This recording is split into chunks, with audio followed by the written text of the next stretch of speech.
Amém. Maravilha. Abra a tua palavra em Gênesis capítulo 22. Eu leio do versículo 1 até onde Deus quiser eu ia falar, mas eu sei, até o versículo 14. Dá vontade de ler tudo, né?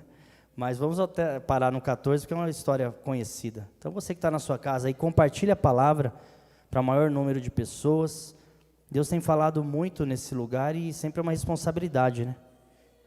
Deus tem usado as pessoas aqui, não somente o pastor César, que não precisa nem falar nada, mas, vocês lembram da pregação do Ney?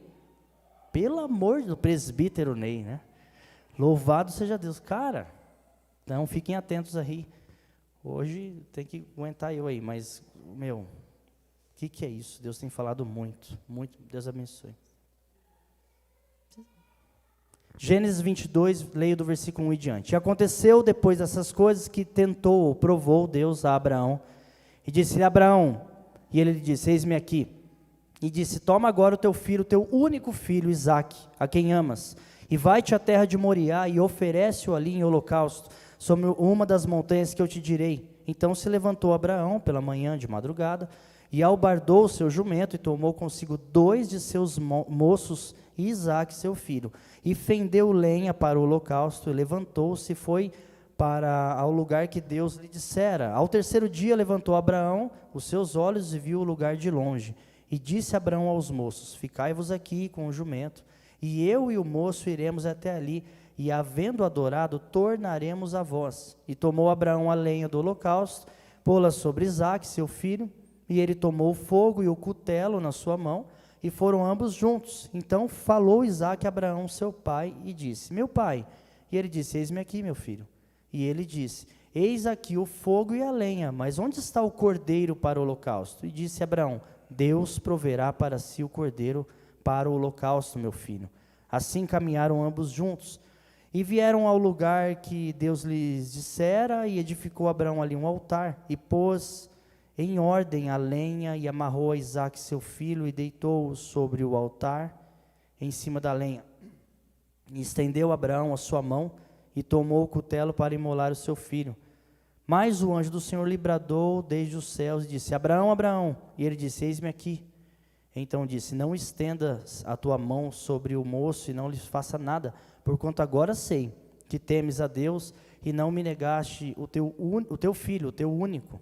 Então levantou Abraão seus olhos e olhou, e eis que um carneiro detrás dele, travado pelas suas pontas no mato, e foi Abraão e tomou o carneiro, e ofereceu em holocausto em lugar de seu filho. E chamou Abraão o nome daquele lugar, o Senhor proverá, da onde se diz até o dia de hoje, no monte do Senhor se proverá. Pai, mais uma vez a tua palavra está posta, nos alimente.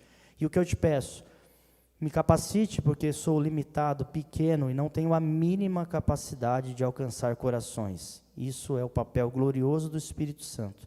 Como uma ferramenta, eu espero ser usado, mas fale conosco, eu também quero ouvir a sua voz, já tenho ouvido nessa palavra, espero ouvi-la mais, e aqueles que estão aqui presentes, online, virtualmente, estarão também presentes em algum momento, assistindo na posteridade essa pregação, possam ser alcançados também, em nome de Jesus.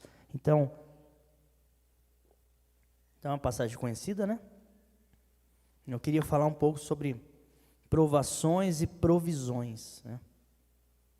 Na nossa vida cristã, a gente passa por provações e por provisões. Antes de falar em si sobre provações e provisões, eu arrumei uma enrascada bíblica para mim mesmo, que eu vou tentar resolver rápido na introdução para a gente ir para a mensagem. Que é entender a questão de tentação e a questão de provação. Peraí, Deus não tenta ninguém, Deus prova ou Deus tenta. Como entender essas palavras? Então, por exemplo, uma introdução mais de estudo, de característica que vai ser importante para você entender essa mensagem. Abra aí em Tiago, abra sua Bíblia comigo, por favor.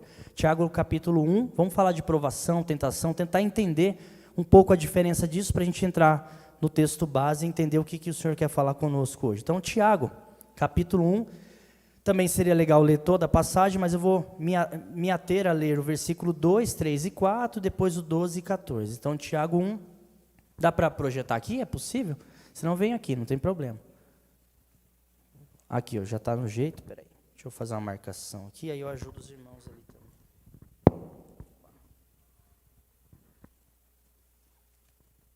Então, Tiago, a gente lê, vamos pôr o versículo 2, ó. Meus irmãos, tende por grande gozo ou alegria, quando cairdes em várias tentações, talvez sua Bíblia seja provações, tá? Mas aqui é tentação mesmo. Sabendo que a prova da vossa fé produz paciência, tenha porém a paciência sua obra perfeita, para que sejais perfeitos e completos, sem faltar coisa alguma. Versículo 12. Bem-aventurado o varão que sofre a tentação, porque quando for provado, receberá a coroa da vida, a qual o Senhor tem prometido aos que o amam.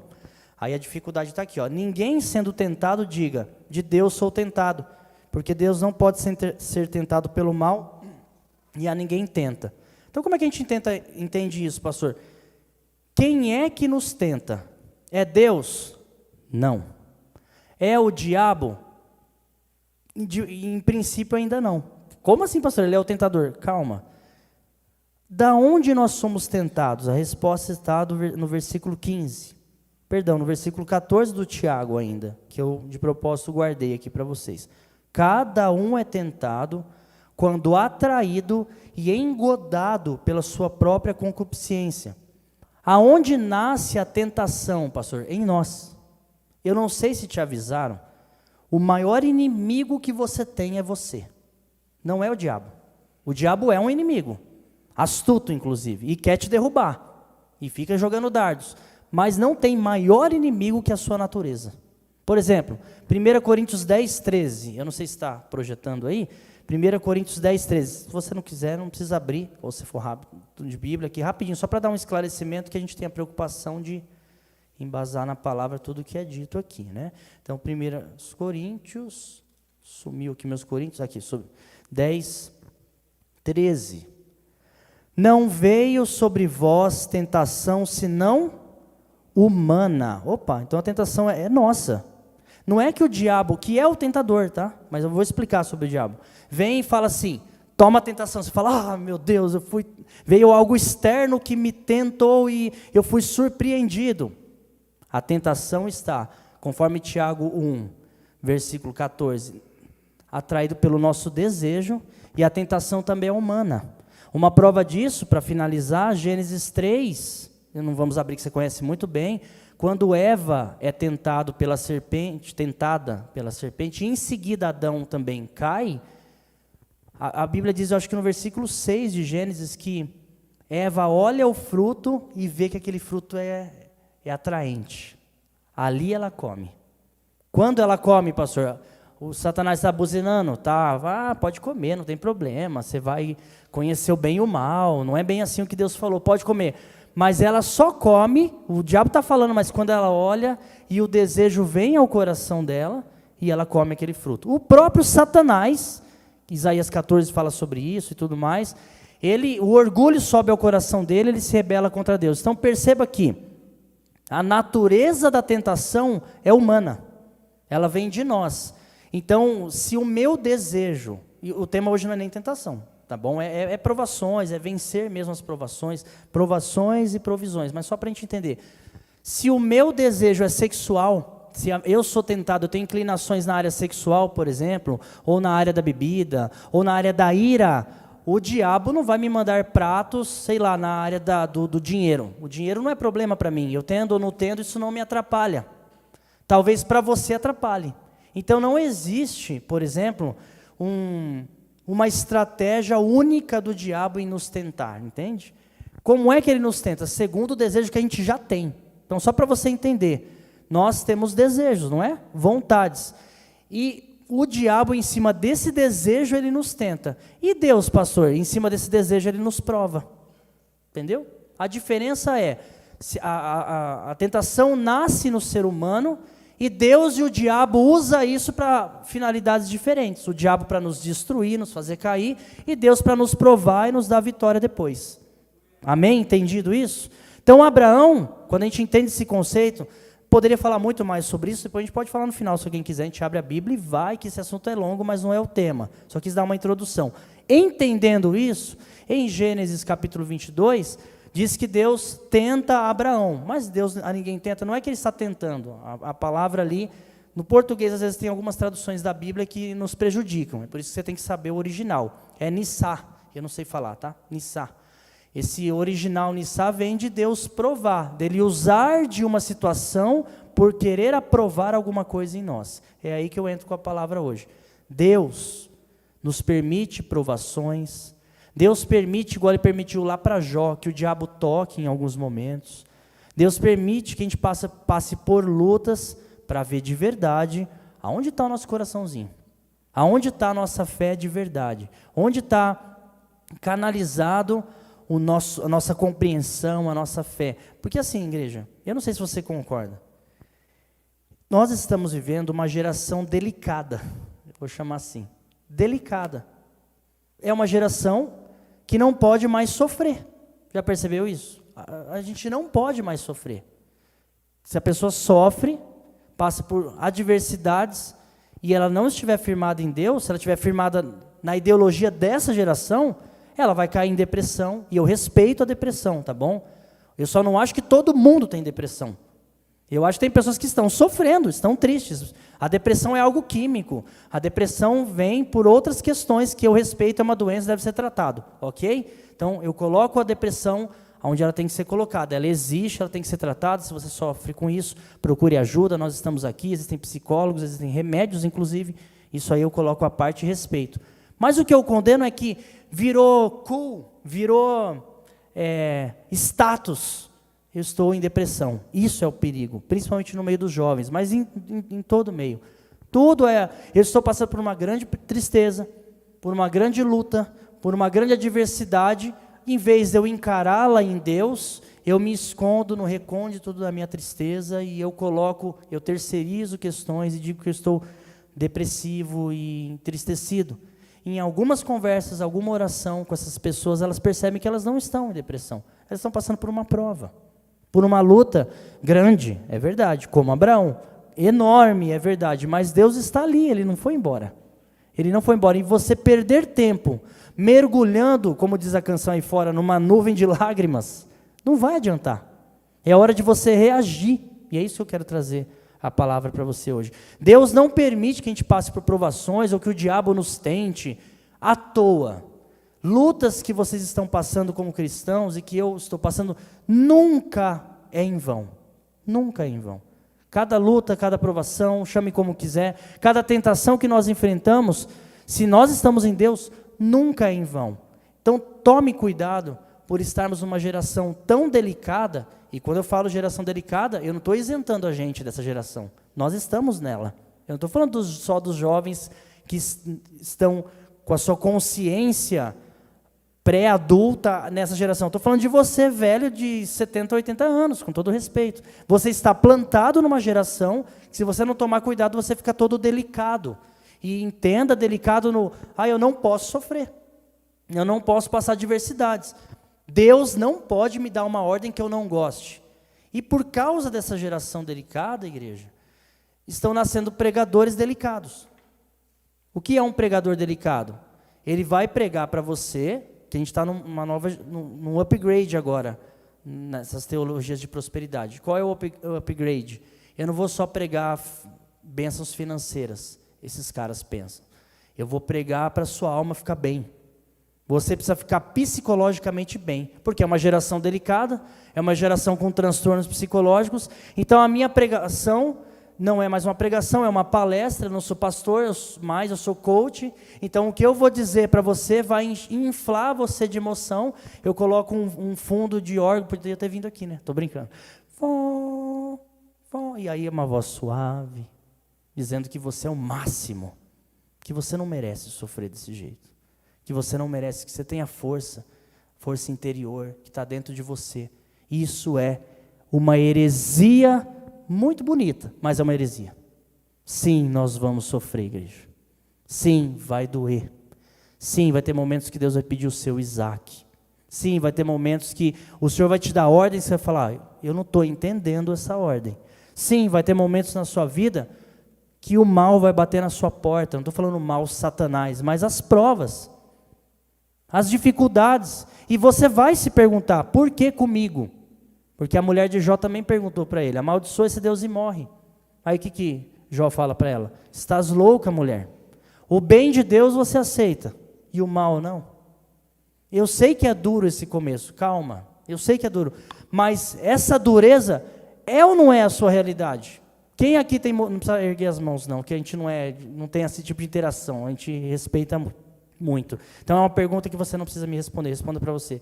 Não está passando por provas assim que você fala, meu Deus, para onde que eu vou? O que está acontecendo? Eu não tenho um caminho, eu não sei o que fazer. Provas que te tiram o chão, como Abraão.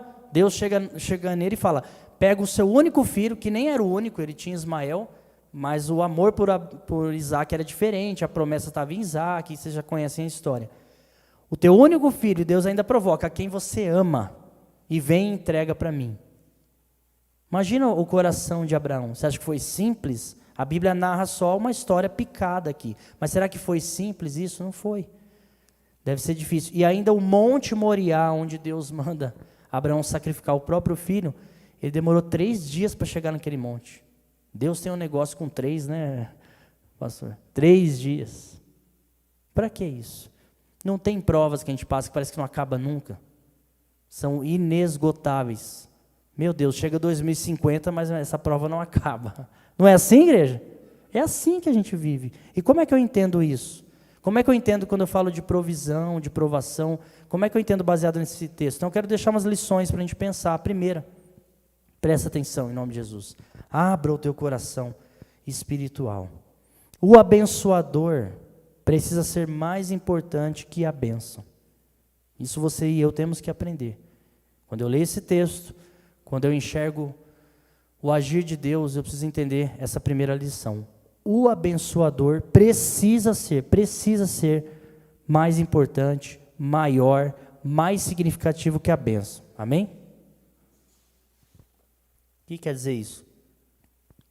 Eu não enxergo uma bênção de Deus sem Deus.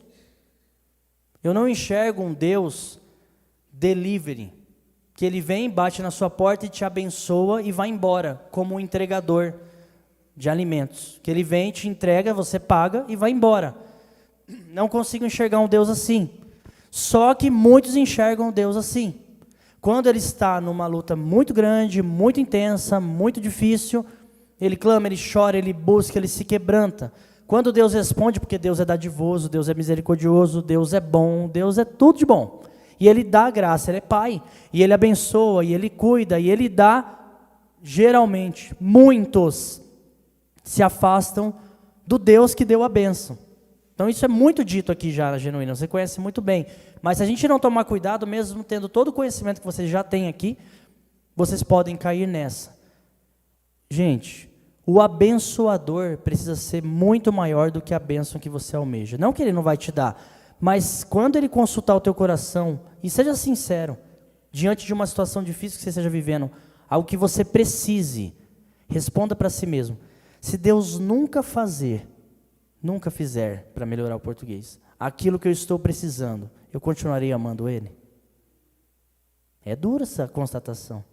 Se Deus nunca fizer, eu lembro de algumas orações que eu fiz na minha vida, muito duras, aquela oração que você faz sem querer fazer. Em momentos de dores, de decisões, e eu dizia, Senhor, se isso que eu estou te pedindo for por vaidade, por orgulho, ou por uma necessidade que vai me tirar da tua presença, não me dê.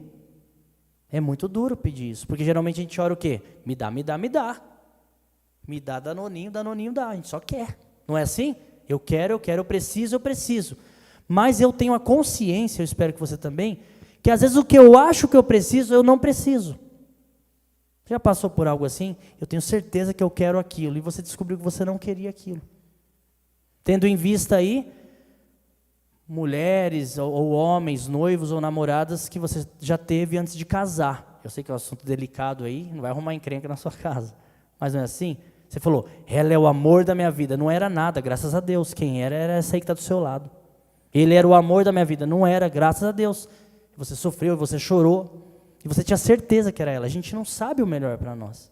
Deus sim sabe. Logo, o abençoador, igreja, precisa ser maior do que a bênção. Isso é claro para você? Ele precisa ser mais importante do que a bênção. Por exemplo, abra aí rapidinho, eu acho lindo esse texto, Êxodo 33:11, vamos avançando. Êxodo 33:11, também aquele capítulo que é para você ler ele inteiro e chorar. Mas vamos ler do 11 ao 15, é lindo. O diálogo de Moisés e Deus. Olha só, o que é querer o abençoador. O que diz em Êxodo 33:11? Falava o Senhor a Moisés face a face, olha isso, como qualquer fala com seu amigo. Então voltava Moisés para o arraial, porém o moço Josué, seu servidor, filho de Nun, não se apartava da tenda. Versículo 12. Disse Moisés ao Senhor, tu me dizes, fazes subir esse povo. Então Moisés está conversando com Deus. Porém não me deste saber a quem has de enviar comigo. Contudo disseste, conheço-te pelo teu nome, também achaste graça aos meus olhos. Versículo 13. Agora, pois, se achei graça aos teus olhos, rogo-te que me faça saber neste momento o teu caminho, para que eu te conheça e ache graça aos teus olhos, e considere que essa nação é o teu povo. Versículo 14. Respondeu-lhe, Deus falando com Moisés, a minha presença irá contigo, e eu te darei descanso. Versículo 15. Então lhe disse Moisés, se a tua presença não vai comigo, não nos faça subir deste lugar. Vocês conseguem entender esse diálogo? Sabe o que quer dizer esse diálogo? Deus está tratando com Moisés sobre a terra prometida, não é isso? Vou te tirar do Egito, te levar numa terra que emana leite e lugar bom, bênção, o negócio vai ser bom. Mas Moisés começa a conhecer Deus dia após dia, e nesse diálogo ele diz assim, Senhor, se o Senhor não ir comigo, subir, está querendo dizer assim, ir até essa terra prometida, se o Senhor não estiver comigo, eu não quero ir para essa terra. É aí que está o segredo, igreja. Se Deus não estiver conosco, não vale você ter nada. Isso pode não ser, para alguns que estão distantes aí, pode não ser uma realidade. Não, pastor, eu preciso imediatamente da bênção. Calma, Ele pode te dar. Mas você vai descobrir, abençoado, que o abençoador é muito melhor. Estar com Ele é muito melhor. E Moisés entendeu isso muito rápido. Nós estamos falando de Êxodo, estamos falando do começo para o meio, da saída do Egito. Moisés ainda estava conhecendo Deus, ele entendeu muito rápido o que nós precisamos entender aqui. Senhor, seja a cura, seja a provisão financeira, seja a bênção na minha casa, o meu filho sendo resgatado, tudo isso é importante, tudo isso eu preciso, mas eu preciso mais do que isso, da tua presença em mim. Se o Senhor não estiver comigo, tudo isso é em vão. Olha o que diz Apocalipse 4:10, se vocês puderem, isso está fácil, ó. Olha o que diz Apocalipse 4:10, também é lindo a gente entender o que é mais importante para nós. Apocalipse 4:10, e os 24 anciãos prostravam-se diante daquele que estava sentado sobre o trono, e adoravam o que vive para todo sempre, e faziam o quê? Lançavam as suas coroas diante do trono, dizendo, digno é, Senhor, de receber glória, honra e poder, porque Tu criaste todas as coisas, e por Tua vontade são e foram criadas. Quando os anciãos veem Jesus, quando os 24 anciãos lá no céu, percebem o Cordeiro de Deus, nada mais importa, nem o céu. Me entenda bem, claro que o céu vai ser um lugar glorioso, será a nossa terra prometida, mas sem Deus lá, não adianta, entende? O céu só é céu porque é o céu de Deus, entende? O céu só é um bom lugar maravilhoso, onde não há dor, onde não há lágrimas, porque Jesus vai enxugar dos nossos olhos toda lágrima. O céu só é bom porque Jesus vai cear com a gente lá. A árvore da vida que estará lá só é boa e dará fruto às nações, porque Deus plantou essa árvore. Ele é o agricultor, Ele é a essência. Então, quando os 24 anciãos estão com as suas coroas, estão ali glorificados, me entenda a palavra glorificado, com um novo corpo, já sofreram, já padeceram, existe um debate sobre o que são os 24 anciãos, deixa isso aí para depois, mas ele está lá e vê Jesus, fala, nada mais me importa. Quem aqui já teve encontro com Jesus e caiu de joelho, sem força? Eu não estou falando dessa unção de derrubar, não. Você sente a presença de Deus, nada mais te importa, e você cai de joelhos. Lembra de Pedro? Quando ele faz a pesca maravilhosa lá, o que ele faz? ele larga os peixes. Qual era o objetivo de Pedro a madrugada inteira pescando? O que você acha? Peixe, meu Deus.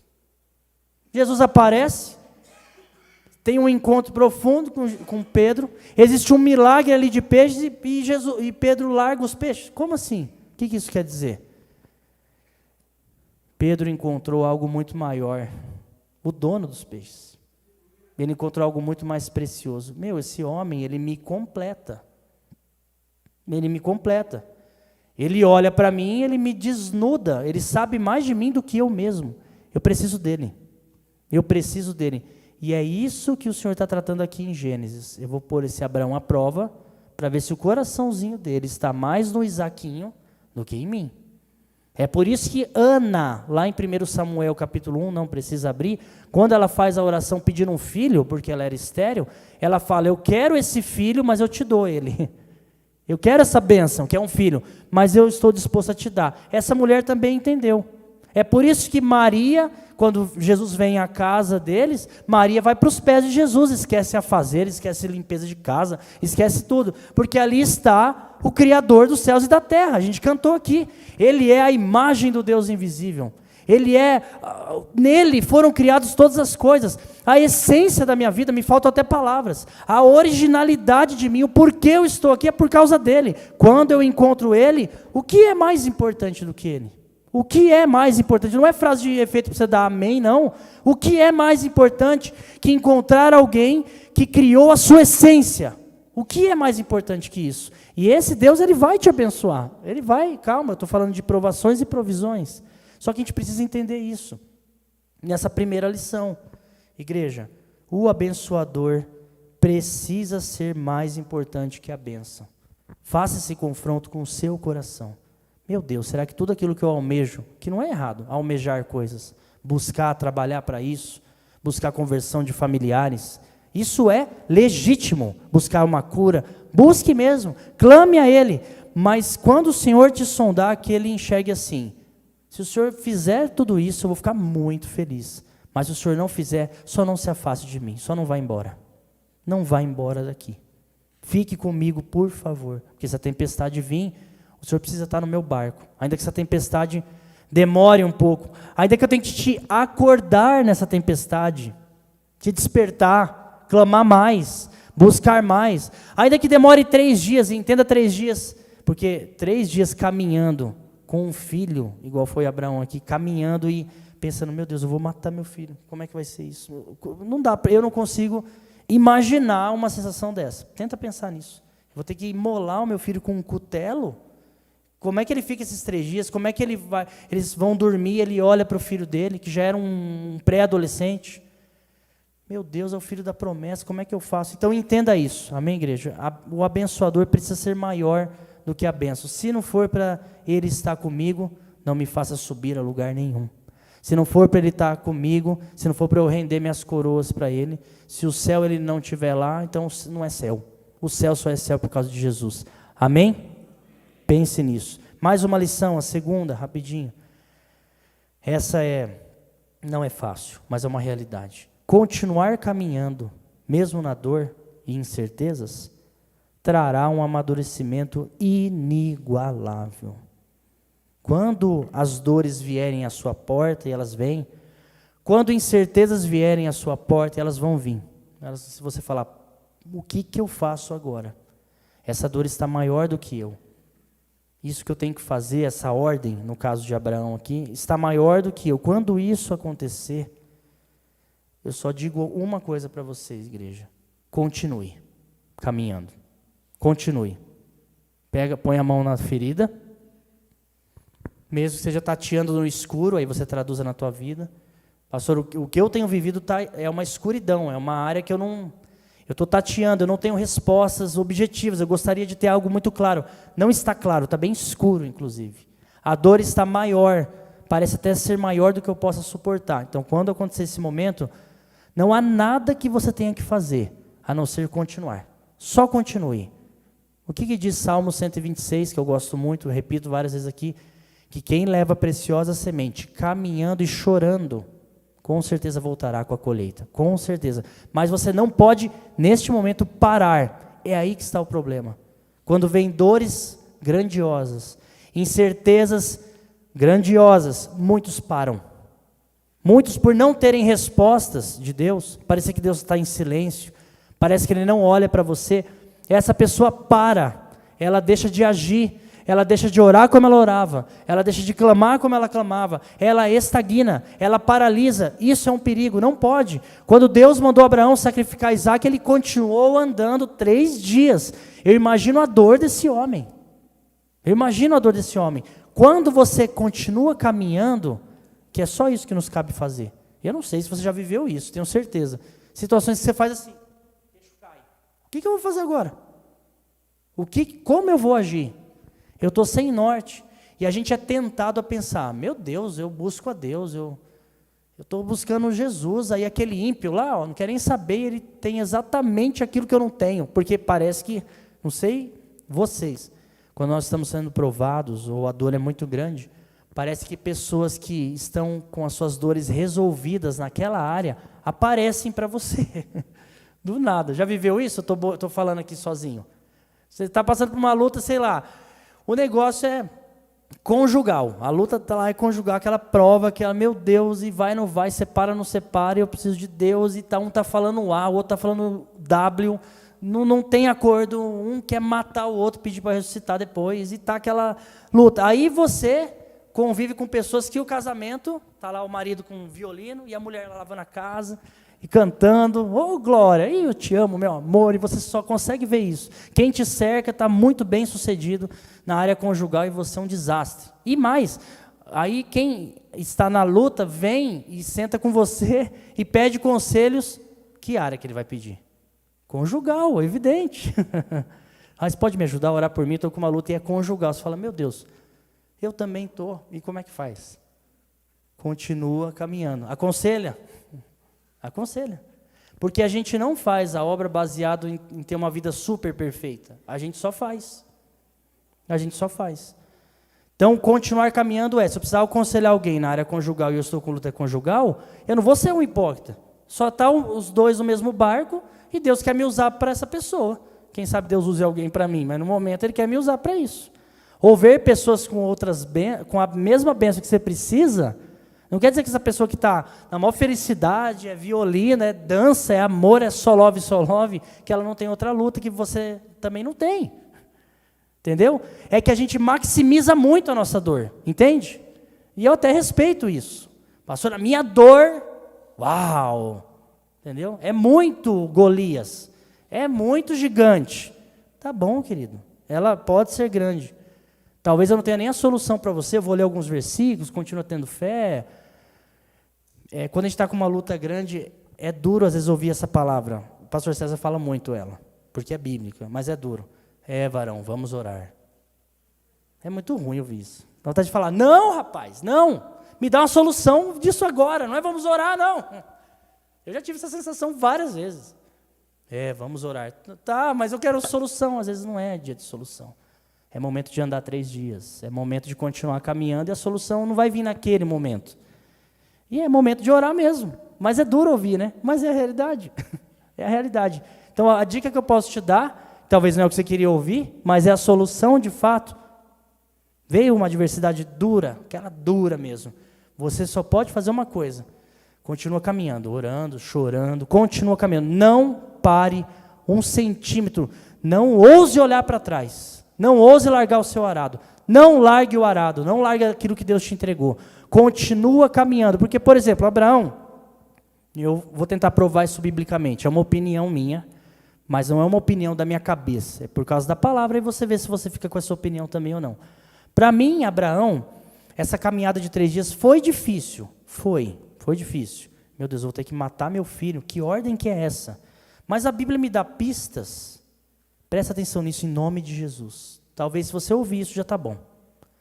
A Bíblia me dá pistas que se eu continuo caminhando e eu largo, ou pelo menos luto, para deixar a ansiedade de lado, e eu for mais racional, ter uma fé mais racional na dor, Deus começa a me mostrar soluções no meio da dor. E é muito difícil, porque quando está doendo, você já se rasgou inteira, aquela dor que pulsa. Uma vez eu quebrei o fêmur. E é uma dor imediata. Não é aquela dor que você fica, estava com sangue quente, depois eu percebi. Não, dói imediatamente. Quebrou. E ainda foi numa estrada de terra. Aí a ambulância foi me levando e minha perna assim, ó. Minha perna subia até aqui, o osso não... E alguém falava, calma, vai passar. Meu, tá doendo, não vem falar vai passar, tá doendo muito. Eu sei que vai passar, mas nesse momento tá doendo. Essas são as dores que a gente passa. Às vezes a dor está tão grande que ela é uma onda que parece que passa por cima da sua razão. Você fica sem razão. Você perde a razão. E o meu convite para você, em nome de Jesus, é ser mais racional. Talvez seja por isso que a Bíblia diz para a gente oferecer um culto racional a Deus. Eu sei que é difícil, mas se você apelar mais à sua razão, espero conseguir explicar isso, a sua fé racional, vai ser mais fácil passar por essa dor. Como assim? Como é que Abraão foi mais racional? Eu vou tentar provar para vocês. O próprio Gênesis 22, eu vou ler para você 3 versículos para a gente pensar junto. Gênesis 22, 5. Disse Abraão aos seus moços, ficai-vos aqui com o jumento, presta atenção, no português. Eu e o moço, ele está falando dele e do filho dele. Iremos até ali. E havendo adorado, o que ele colocou? Tornaremos a vós. Por que Abraão colocou um plural aqui? Eu vou ali, Deus falou, você vai, sacrifique seu filho e volta. Mas Abraão começou a raciocinar. Raciocinar o quê, pastor? Calma que a gente chega lá. Não, a gente vai até ali e tornaremos aqui. Olha só o outro versículo. O versículo 7. Falou Isaque a Abraão, seu pai, disse, meu pai, ele disse, eis o fogo e a lenha, mas onde está o cordeiro para o holocausto? Abraão poderia falar, é você, meu filho, toma. Não, Deus proverá para si o cordeiro para o holocausto, meu filho. Assim, caminharam ambos juntos. Está entendendo o princípio? O Senhor já me mandou matar meu filho. Mas, fiquem aqui, os empregados ali de Abraão, que a gente vai e nós voltaremos. Abraão estava tendo uma atitude de fé, de razão, a gente vai tentar entender isso. Depois no versículo 8, Deus proverá, o filho está lá. Peraí, só está nós dois aqui, cadê o carneirinho, a ovelhinha? Ele poderia falar, filho, é você, vamos conversar, quero me despedir de você e tal. Não, Abraão parecia que tinha uma convicção ali. Ele fala, não, Deus proverá para si o holocausto. E ter essa serenidade no meio da dor é fácil? É quase impossível. Sabe como você consegue ter esse tipo de serenidade? Se você estiver muito conectado com Ele. E conectado com Deus não é ser perfeito. É falar, peraí, o que está acontecendo na minha vida, será que é para a morte? Será que o que está acontecendo para mim é final? E ainda que seja, o que me espera depois? É você começar a raciocinar perante a bênção. Foi o que eu e minha esposa temos feito até hoje. Hoje eu posso abrir, quando descobrimos um câncer na tireoide da minha esposa. De verdade, eu vou falar algo para vocês aqui, eu não estou pregando a minha vida, mas estou usando esse testemunho para talvez edificar você, né?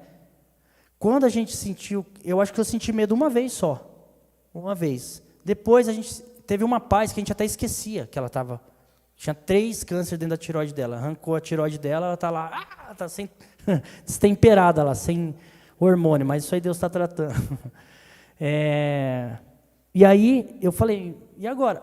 Só quando alguém orava por nós ou profetizava que eu me lembrava. Aí nossa, é verdade, a gente realmente descansou de um jeito que eu não sei te explicar. É aquela famosa paz que excede todo entendimento. Está resolvido, pastor? Parece que sim, mas ainda estamos na luta aí. Como todo mundo, não é verdade? Então o que eu quero dizer a vocês, apenas continue caminhando. Mas eu estou no escuro, pastor. É Ele que mandou você estar nesse escuro? Anda, pelo amor de Deus, continua caminhando, porque você vai sair dessa prova com um amadurecimento tão grande. E o Abraão, pastor, ele começou a racionalizar, vamos tentar entender isso, a última passagem aqui dessa consideração. Vai lá em Hebreus 11, que até, acho que o Rodrigo leu isso, né? Até tem um pouco a ver com a abertura do pastor Rodrigo. Hebreus 11, quando a gente fala de amadurecimento, gente, é isso. Deus faz, Deus não faz, eu continuo com Ele. Eu não anotei, né? Agora eu vou ter que achar. Fala dos heróis da fé, né? Obrigado, meu querido. O pastor é uma benção. Muito obrigado. 11:17. Pela fé, ofereceu Abraão a Isaque quando foi provado, Sim, aquele que receber as promessas ofereceu seu unigênito. Olha o 18, olha porque eu acredito que Abraão estava mais sereno. Sendo-lhes dito, em Isaque será chamada a tua descendência, Abraão considerou que Deus era poderoso para até dos mortos ressuscitar Isaque. Entendeu? Então, quando Abraão vai indo lá, e a Bíblia parece nos provar isso, ele não está em total desespero.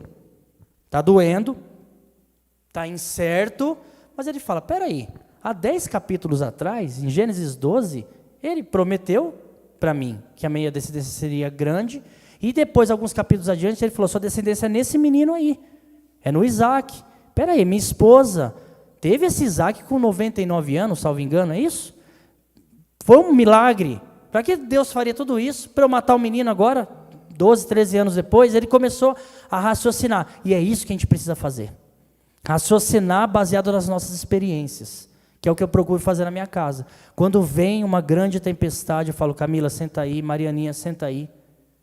Vamos pensar sobre isso, conforme a nossa vida, conforme a Bíblia. O que a Bíblia fala sobre isso? Porque mais verdade é o que a Bíblia diz sobre isso do que a própria situação. O cristão, ele não vive no visível, igreja. Eu não sei se passaram por aqui te avisando. Nós não nos guiamos por vista, nós guiamos pela fé. Concorda com isso? Então, quando você vem em uma grande adversidade, o que a Bíblia fala, ou as experiências que você viveram com Deus, ou o que Deus já te falou, fala sobre essa adversidade. Ah, estou fazendo uma obra para Deus, está muito difícil. Mas quem te chamou? Foi Deus. Então, qual é a realidade? Deus me chamou para fazer essa obra. As adversidades existem, mas eu vou continuar caminhando. Então, eu paro nesse segundo ponto e tenho que terminar, para ir para o terceiro, enfim, finalizar, mas dizer a vocês, nós só temos uma saída, diante de grandes tormentos da vida. Continuar caminhando e não deixar a ansiedade sufocar, porque a ansiedade é terrível. O desespero em resolver a questão, toma cuidado, porque ele pode passar por cima de você de um jeito tão grande que você não raciocina mais. Você vira o povo do deserto, que só reclamava. Os caras receberam maná, reclamou do maná. Reclamou de sede, reclamou, estava com saudade de cebola. Lá no Egito a gente tinha pepino e cebola. Quem é que tem saudade de cebola e pepino? Ai, que vontade de comer um pratão de pepino com cebola. Você vai sair agora e comer um pratão de pepino e cebola? Sabe o que é isso? É gente que reclama. Só reclama. A vida é reclamar. Essa reclamação, sabe joguinho de videogame, ou você está lá no Netflix, quando você reclama, Deus faz assim, pause. Então a história desse cara pausou. Vamos assistir outra série aqui. Vamos assistir a história do pastor ali, que ele está movimentando. Capítulo 1, capítulo 2, uma temporada, 2, 3, está lá o Marcão lá lutando. E o outro, pause. Sabe quando você dá um pause e vai fazer alguma coisa? Uma analogia, mas é o que Deus faz. Ele só reclama. Porque você pode orar e colocar diante de Deus sua dor. Isso não é reclamação. Você está colocando a sua dor. Está doendo, meu Deus. Está doendo. Mas reclamar é ficar, não, porque o senhor não dá. Por quê? Porque Deus põe no mudo e pausa ainda. Toma, fica aí. Você não entendeu nada. Eu deixei a Bíblia inteira para você, meu. Então fica aí. Pausou. O reclamão, quem questiona, e eu não estou diminuindo a sua dor. Talvez a sua dor, até ela é passível de você falar, por que, Jesus? Mas nos pés dele. Senhor, por que eu estou passando por isso? Senhor, tem misericórdia. Aí você levanta, mas eu continuarei te servindo. Entendeu? Mas eu continuarei fazendo. Eu não vou parar. Enquanto eu tiver forças, sigo para o alvo.